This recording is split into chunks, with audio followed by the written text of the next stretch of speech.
Salut Tyler. Salut Pauline. Dis-moi, j'avais quelques petites questions à te poser. En ce moment, il y a les élections Mhm.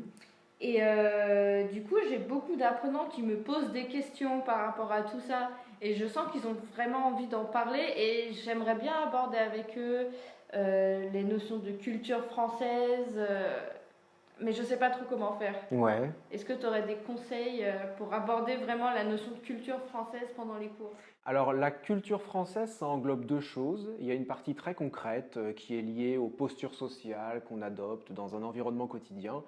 Ça peut être le tutoiement et le vouvoiement, puisqu'on parle de la langue, mais ça peut être aussi, par exemple, enlever sa casquette quand on arrive à un rendez-vous, ne pas demander comment ça va à l'agent de la préfecture ou à son conseiller, sa conseillère Pôle emploi, parce que c'est mal poli, demander l'autorisation avant de s'asseoir. Toutes ces petites choses, voilà, du quotidien, qu'on réunit généralement sous le nom de socio-culturel. Et ça, c'est indispensable de l'enseigner, parce que c'est des façons de se comporter dans un pays qui ne sont pas les mêmes partout, donc il faut qu'on les enseigne. Il y a une partie plus large qui est davantage, on va parler de citoyenneté, c'est-à-dire le patrimoine historique, institutionnel de la France. Ça peut être par exemple Marianne. Qui est Marianne? La devise de la France, liberté, égalité, fraternité. Le fonctionnement des institutions, le rôle du président, le rôle de l'Assemblée nationale. C'est moins connecté à la langue, c'est moins connecté à la vie réelle, c'est ça la différence. Ça veut dire que concrètement, je n'ai pas besoin de savoir que le président en France est élu pour 5 ans pour aller faire mes courses. C'est pas des savoir-faire, c'est des savoirs simplement. Mais du coup, est-ce que finalement il y a vraiment un intérêt à aborder tout ça en cours avec nos apprenants? Malgré tout, c'est intéressant de les enseigner en cours, en tout cas de les évoquer pour trois raisons. C'est quand même bien de savoir dans quel pays on arrive, comment ça fonctionne. C'est une façon de se réapproprier un environnement nouveau. Ça peut être utile. Par exemple, la devise, elle figure en devanture des établissements publics, des écoles. Donc c'est un moyen aussi peut-être pour des personnes étrangères de reconnaître certains bâtiments, par exemple une mairie, s'ils ont rendez-vous à la mairie. Et puis comme tu le disais tout à l'heure, il y a une vraie curiosité de la part de nos apprenants et de nos apprenantes à ce sujet. Donc moi, j'ai pas de raison de ne pas satisfaire cette curiosité. Donc je vais essayer d'en parler en cours. D'accord. Mais aborder la culture française en cours, c'est un exercice périlleux quand même. C'est un exercice un peu glissant en effet. Alors l'OFI, l'Office français de l'immigration et de l'intégration, propose des journées de formation civique qui sont très critiquées. D'abord parce qu'elles arrivent assez tôt dans le parcours linguistique des personnes, donc on va faire des cours sur l'histoire de France à des gens qui ne savent pas encore se présenter en français, donc ça n'a pas vraiment de sens. Et surtout, il y a un côté un peu condescendant, paternaliste. On va avoir l'impression parfois qu'il faut civiliser les personnes étrangères qui arrivent en France, qu'il faut leur apprendre nos bonnes valeurs à nous, qu'il faut en faire de bons Français. C'est pas évident, donc il y a des pièges à éviter. D'accord, mais alors concrètement, comment est-ce qu'on fait pour aborder ce genre de sujet? Par exemple, le mariage pour tous, ça fait débat en France, mais aussi ailleurs. Comment on l'intègre? Si vous commencez un cours sur les institutions françaises, vous mettez un mur devant vos apprenants. Parce qu'ils ne vont pas voir tout de suite les retombées, l'intérêt sur leur vie quotidienne, sur comment se comporter au quotidien. Donc pour moi, ce qui peut vous aider, c'est d'intégrer ces thèmes à des sujets plus larges, à des objectifs pragmatiques ou linguistiques. Par exemple, le mariage pour tous, on peut l'intégrer dans une séquence sur la famille, parler de sa famille, ou sur remplir un formulaire. Dans les formulaires, vous avez marié, pacsé, divorcé. C'est un fil sur lequel vous pouvez tirer pour aborder les différentes possibilités, les différentes modalités du mariage en France.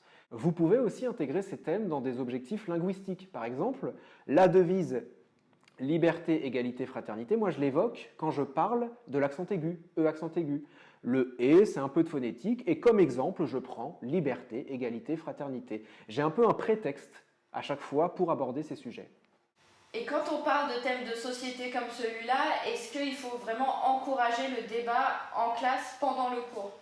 Alors, il y a des sujets évidemment où tout le monde ne sera pas d'accord au sein de votre classe. C'est la même chose que quand vous débattez, je ne sais pas moi, du vaccin, des grèves ou de n'importe quel sujet de société avec votre famille le dimanche, le beau-frère, le tonton, bah, ça va un peu hausser le ton. Bah, c'est pareil en classe, hein. Alors il ne faut pas croire que les gens qui viennent de l'étranger sont plus ou moins ouverts sur certains sujets. Vous avez plein de profils et donc des désaccords éventuels. Est-ce qu'il faut débattre? Oui, si votre objectif c'est d'argumenter. Là, pour le coup, ça justifie. Mais argumenter, c'est un objectif de niveau B1 minimum. C'est pas quelque chose qu'on fait avec des débutants.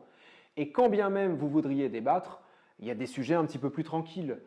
Vous préférez prendre la voiture ou le métro, vous préférez la ville ou la campagne, vous préférez avoir un chien ou un chat, est-ce qu'il faut porter le masque dans les rues? Voilà, c'est des sujets qui sont un petit peu moins polémiques et qui vous permettront de travailler l'argumentation.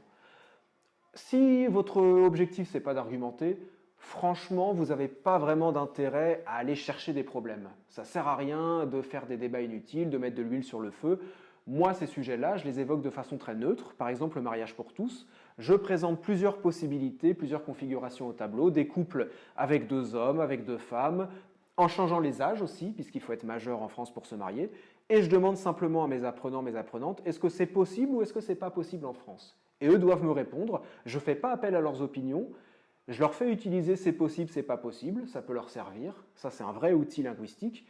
Et puis, ça leur permet de savoir simplement comment ça se passe en France. Comment est la loi en France, quel que soit leur avis à son sujet.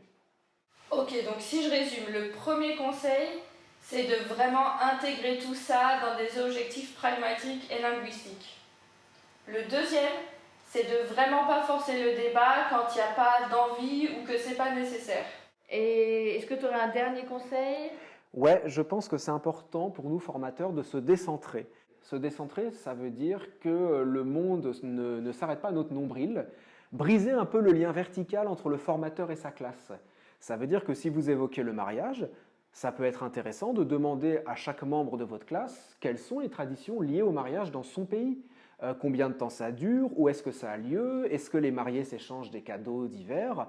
C'est intéressant parce que déjà, ça va les faire parler en français, et c'est quand même un peu l'objectif d'un cours de français. Et puis, ça va mettre un peu toutes les paroles au même niveau, toutes les traditions au même niveau, sans qu'on ait l'impression, nous, de leur dire « nous, en France, on fait comme ça et c'est mieux ». Non, on va construire quelque chose ensemble, et c'est un bon moyen d'éviter l'écueil un peu paternaliste que j'évoquais tout à l'heure. Voilà, quand je parle aussi de l'Assemblée nationale, je leur fais deviner combien il y a de députés en France, et je leur demande, dans votre pays, est-ce que vous avez une assemblée un peu fondée sur le même principe? Combien il y a de membres au sein de cette assemblée? Voilà, chacun apporte un peu une connaissance différente, et ça permet d'échanger et de construire quelque chose ensemble. D'accord, c'est ça que tu entendais par se décentrer. Exactement. Ah oui, et du coup, c'est aussi l'occasion pour nous d'apprendre des choses. Ouais, Par exemple, tu sais en quelle couleur se marient les femmes en Inde? je sais pas, en blanc. Elles se marient en vert ou en rouge. Le blanc, c'est pour les enterrements.